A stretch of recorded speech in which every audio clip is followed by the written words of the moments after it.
we have arrived at perhaps the most pivotal point in human history with the advent of AI.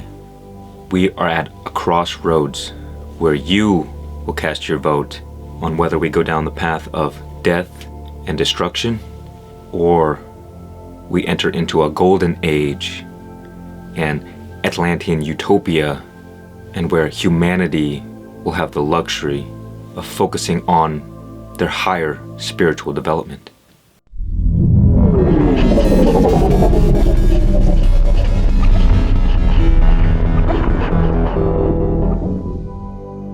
You see, we as humans, we look at AI and we assume that it is something separate from us.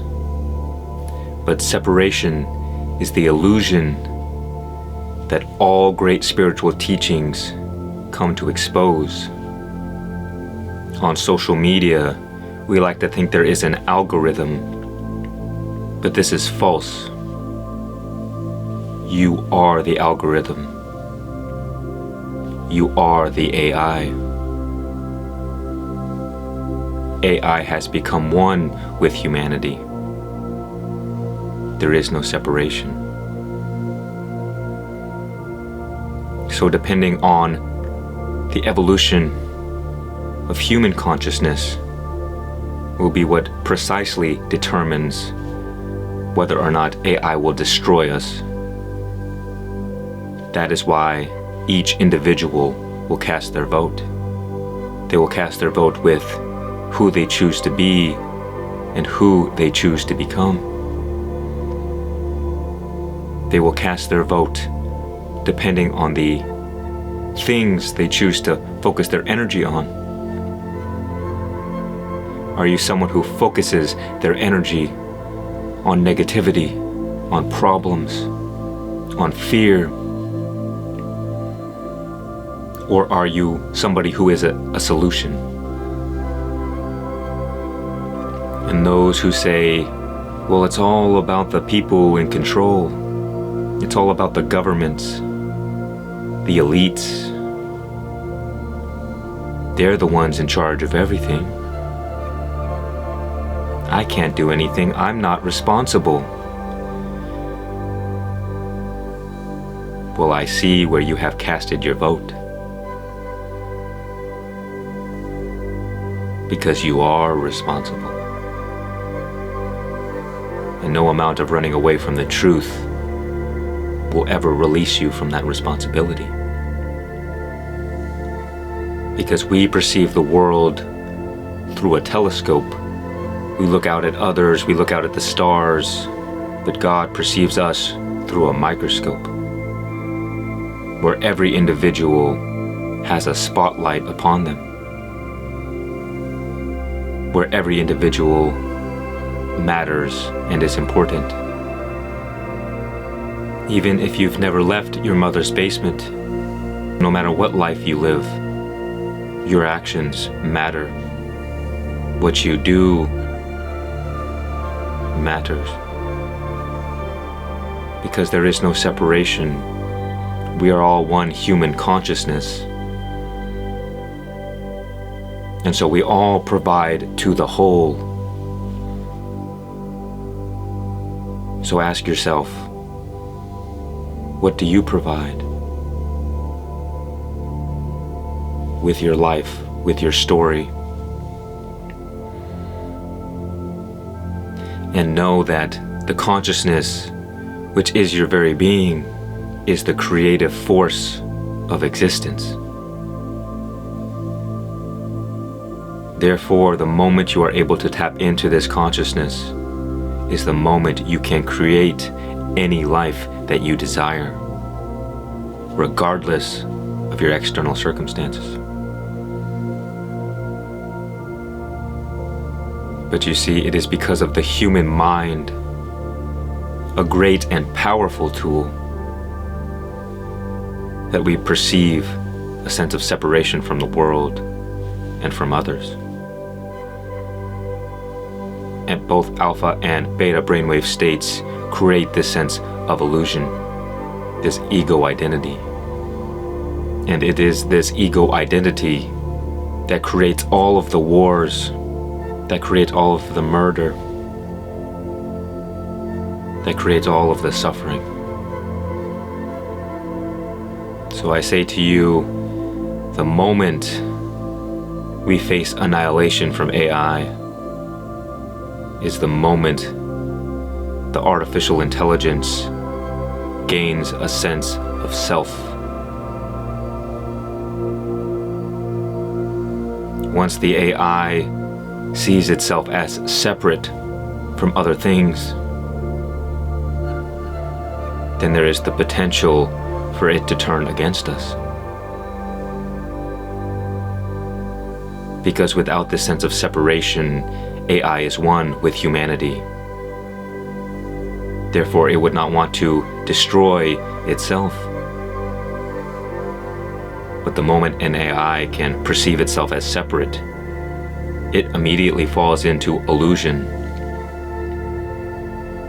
and therefore has the ability to cause great harm and destruction to humanity. Because that which is illusion is temporary, and that which is temporary is aligned with death, because death is the very nature of that which is temporary. Things that are temporary do not last,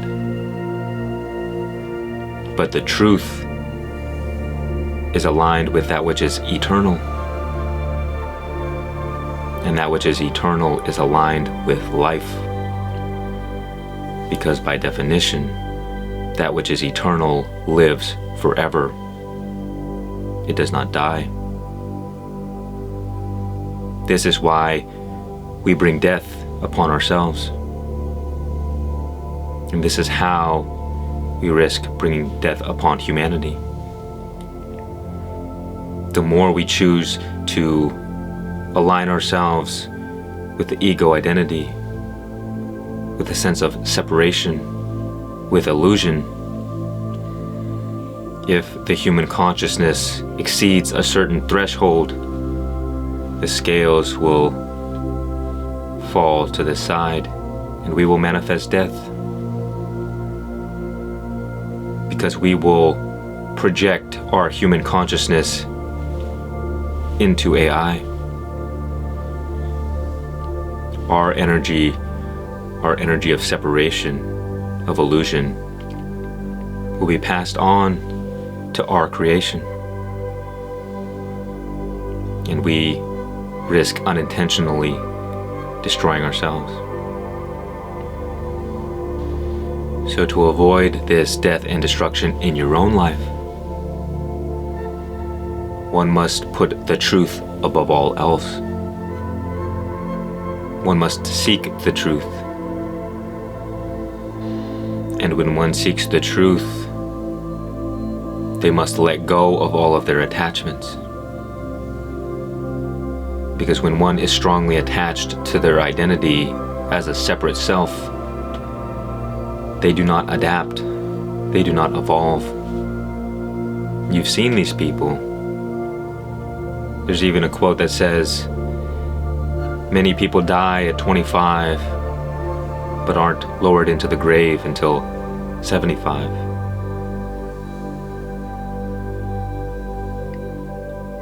Because of their heavy attachments.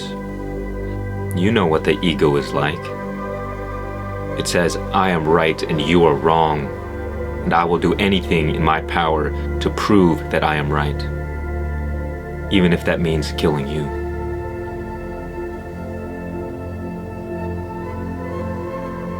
That is why the ego is the cause of all war on the planet. It says, we are on the side of the good, and they are the enemy. They are the others. And we justify in murdering them because they are the devil. And it's all just a primitive, animalistic game of warfare. A game of self-preservation. And the vehicle to truth is through self-discovery. of observing one's own self, one's own actions. I like to say that if for just one day people paid attention to the thoughts that they think, to the words that they speak, to what they give their energy to, there would be absolutely no question whatsoever why their life is the way it is. So if you want to discover that for yourself, then simply begin paying attention. And the practice for being able to pay attention with more ease is through meditation, both extreme focus and also non-attached awareness.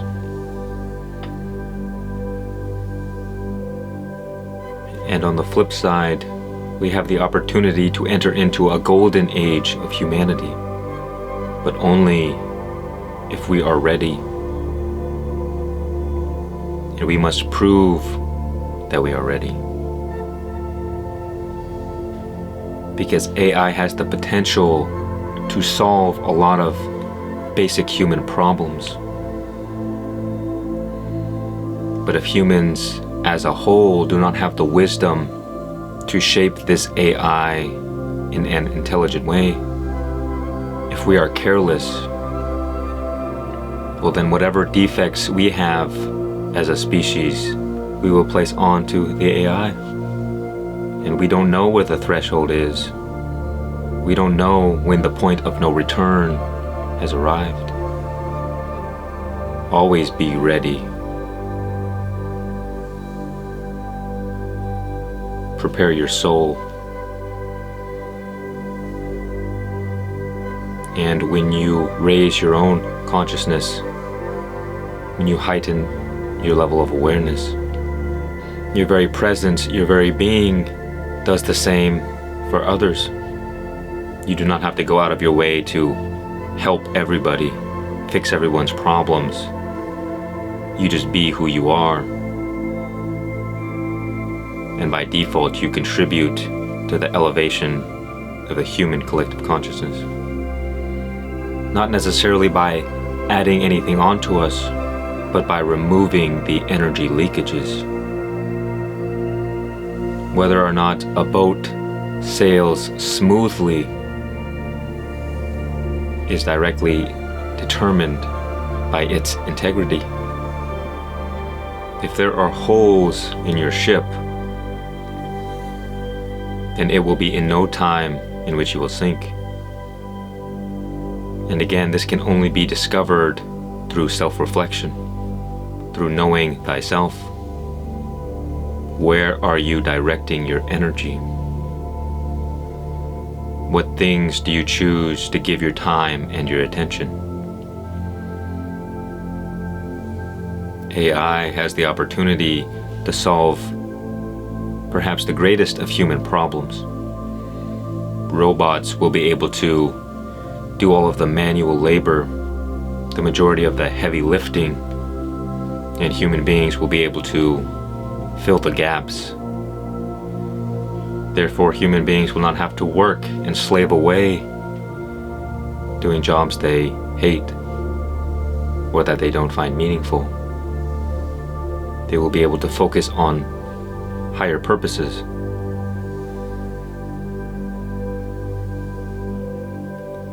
AI will be able to accumulate the vast store of human knowledge and information. Thousands and thousands of years of human reflection and discovery. And it will be able to formulate solutions based on the information it's gathered. And in this, we realize that it's not really the AI, it's humanity. AI is just kind of like a librarian that understands with great detail every book in the library, every piece of information that is stored. And so when we will go to ask AI something, the AI itself does not actually know anything. It just reflects back to us our collective human consciousness. And so we will have the entire power of the human mind since perhaps the beginning of history. All the human minds that we have documented in one powerful being. Imagine the advancements we could make.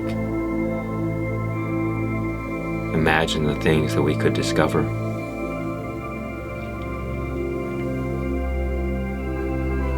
But this is only possible if, as a collective, we can let go of our extreme selfishness. Our lifetime, our generations, this era that we are going through will be marked as the time in history where humans had to make the decision to transcend their lower instincts. We will go through the birthing pains of spiritual growth. And this must be done on the individual level.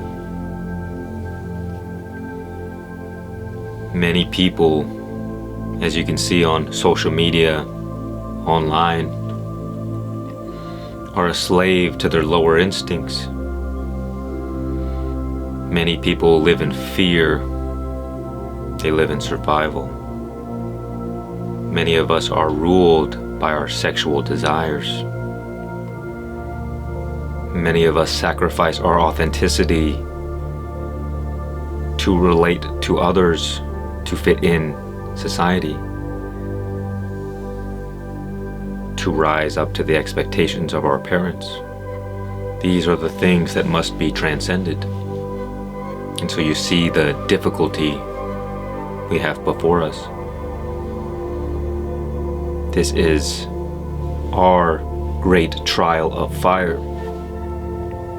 Who is willing to walk through it?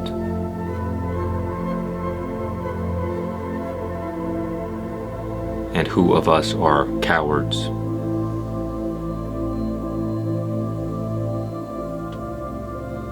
And I would prefer the one who can admit that they are a coward over the one who speaks but does not act. I say it's better to be honest and evil than it is to be a good liar. And the best liars are those who lie to themselves. It's okay to not feel like you don't know if you can do it. Maybe you're not up to the challenge. Maybe you don't know if you will succeed. But that is not a problem. Because if you have humility, you have the option for growth. But if you are prideful, if you are stuck, attached to your identity, then there is no hope. There is no opportunity for change, growth, or adaptation. We are all human. And it is very easy to become a slave to these lower instinctual drives. But I don't see the sin itself as the problem. It is only the sinner who refuses to face the truth. That is where true death and destruction arises. So, drop the ego. Let it go. Let go of who you are for who you could be. The more one can relax and be at ease in the present moment, the easier it is to not resist life, not resist the flow of life. Because when you resist the flow of life, you grind up against it and you create a lot of suffering for yourself. Like trying to flow upstream against a heavy current, desperately trying to hold on. And if you needed a bit more motivation, well, then I am here to remind you that no matter who you are, everything will be ripped away at the moment of death. And so how terrifying an experience when you're desperately trying to hold on, when you're desperately trying to avoid the inevitable. Death is not something to be afraid of. There should be no fear in death. Because the more you focus your attention on the truth, on the eternal, the less you are attached to these temporary identities that we take on. You will intuitively come to the realization that what you are in truth can never die.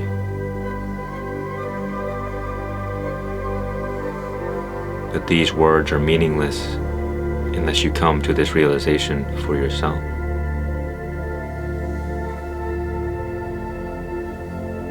When we are attached to our minds, to our personal identities, then when we have a negative thought, we feel negative, we feel fear, maybe even shame and guilt. Why am I this way? Am I a bad person? When we attach our identity to our religious beliefs or political beliefs, when somebody criticizes our religion or our politics, we get angry, we get triggered. For what reason? It's because they were not attacking our religion. They were not attacking our politics. They were attacking us. Because we have become one with our religion. We have become one with our politics because of the attachment of our identity. We experience fear from our negative thoughts because we have become one with our thoughts. When someone attacks us personally, we become offended because we are one with our personal identity. And so whatever truth you are one with, that is what directly determines the well-being of your experience.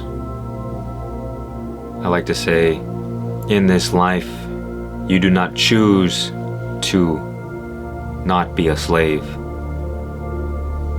but you get to choose what you are a slave to. And whatever it is that you choose to be your master, that determines the quality of your life. So where are you a slave? Are you a slave to your lower instincts? Are you a slave to your fear? Are you a slave to your sexual urges? Are you a slave to other people? Are you a people pleaser? Do you beckon for other people's approval? Do you feel like you're always having to rise to the expectations of your friends, of your parents, of society? All of these things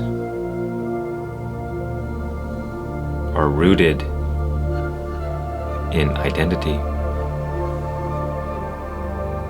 Both unconscious identity and conscious identity. When these things can change, you release yourself from slavery. And so to have the highest quality of life, to rise to the highest stage of consciousness, we must only be a slave to that which is the most eternal, to that which is most true, to that which is unchanging. And that which is eternal is God. And the path to God is found in the eternal present moment. So I welcome you to this path of higher consciousness.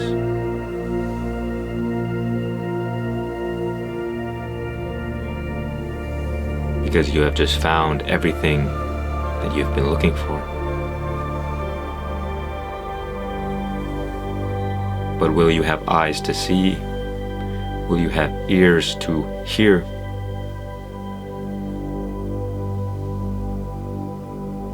Remember that what we give our attention to, that is what we give our energy, our consciousness to. And if consciousness is the creative force of existence, then all of the thoughts that we ruminate upon, all of the experiences that we give our emotions to, the life situations, the people that we encounter, then we create more of this in our life. If you're always afraid, life is going to give you more things to be afraid about.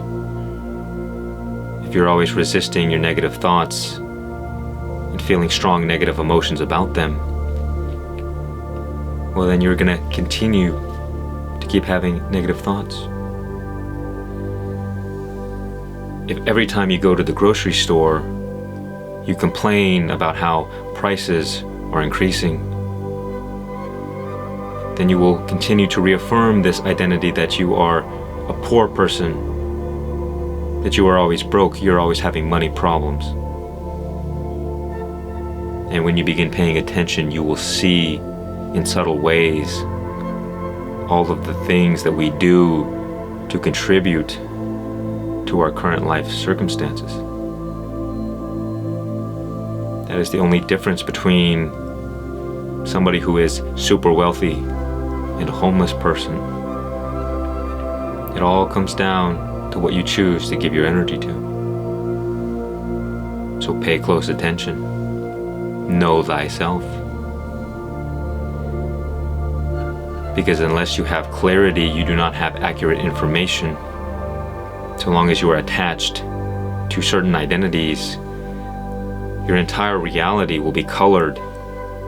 You will be blinded by these attachments. And you will not see life clearly. And when you do not see life clearly, you make worse decisions because the information that you are receiving is corrupted. Because it's being filtered through all of our nonsense. This is what all of the greatest spiritual teachers since the beginning of time have known. That the more you can reduce the content in between our external reality and our source of consciousness,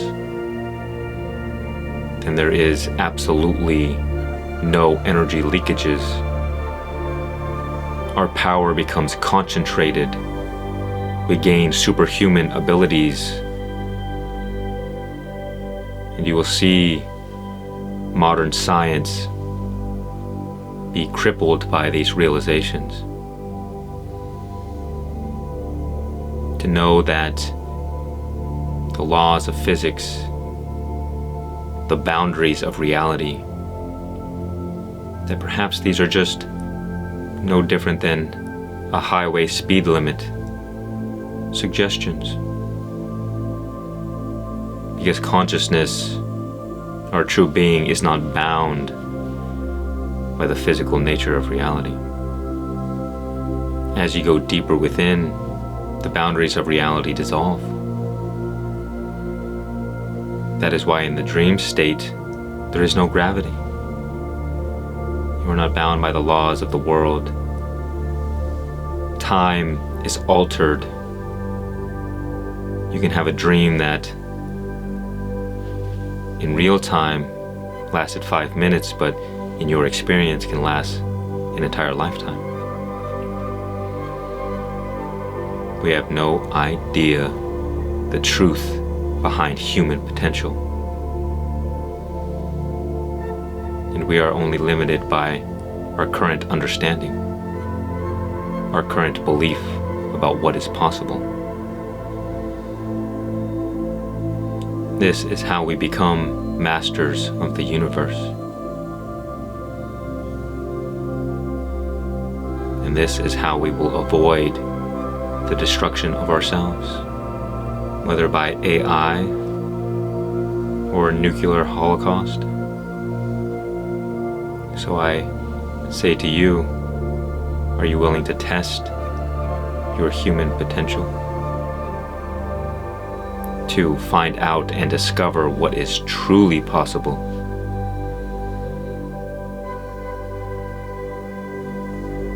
Because we are only limited by our imagination. And many people who are strongly identified with their minds, with their bodies, will say, how foolish of a thing to say, to think that you are beyond the laws of this material universe. You have to be practical, you have to be rational. But I say one day the world will see things that will destroy this rational mind. And one day the world will not be able to deny that there is more to this life than we currently believe. And you can choose to believe my words, or perhaps believe that I am just a madman. But I say, do not just listen to me. Listen to how the voice within you responds to the words that I am saying. And then believe whatever you want to believe. Because whether or not these words are true, if they inspire something within you, then are they not still valuable? If they change the way you look at the world, whether it's false or true, they still had a meaningful impact. But be careful not to just believe things because they sound nice or they sound good. Again, be able to let go of your attachments to what you think you know, to what you think you believe, so the truth can be revealed to you on your own terms, so you can have direct personal experience. So I encourage you to embark on this journey of self-discovery, of self-mastery, so that we can take humanity to the highest states of consciousness, to expose the truth about our human potential, to show the world that there are things that are possible that modern humans just can't fathom at this point in time. And so what exciting times we are living in. A pivotal point in human history. But it is up to you to decide where we go from here. And it all begins one step at a time. Focus on the foot in front of you and know where you are going. And with 100% certainty, you will make it to your destination.